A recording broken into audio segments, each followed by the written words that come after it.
attention. Washrooms are located on the lowest deck of the ship, but there is also an accessible washroom on the middle deck. Years as the harbor of Gravenhurst. For example, you'll notice that rocky shoreline on the right or starboard side of the ship where there are no homes or cottages. The property is a public park known as Haugen Park. And you'll notice there's a tiny beach over there as well. You'll notice there are a couple of bungalows over there, but the bungalows are gradually getting crowded out by palaces.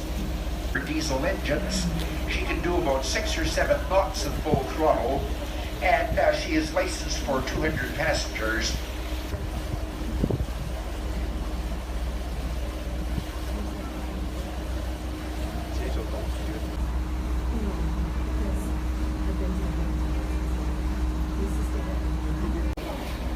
This might interest some of you, I don't know.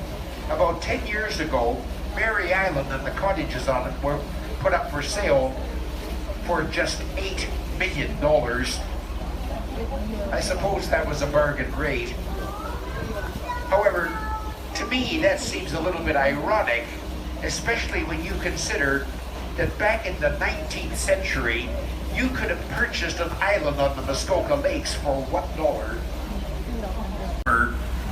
And the developer no doubt will put up 10 or 12-story condominium towers over there, Scarborough style, you know, and they will call that progress.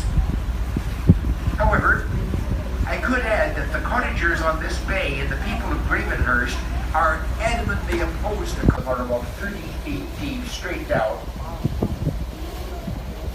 You'll notice the docks along the face of the cliff there are hanging by steel cables down the rock face. The reason for that is that the waters are much to go through. Then you'll see what I mean about narrowness.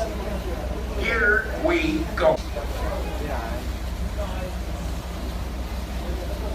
It's Eleanor Island, and it's a bird sanctuary. In fact, it's the only bird sanctuary on the Muskoka Lakes. But once cormorants move into an area, it's rather difficult to get rid of it because they have no natural enemy. Now, folks, I'm very glad to say that when I was a small boy, back in the 1950s, that is, by the way, road across the mouth of the Hawk Rock River. The Hawk Rock is a creek that flows from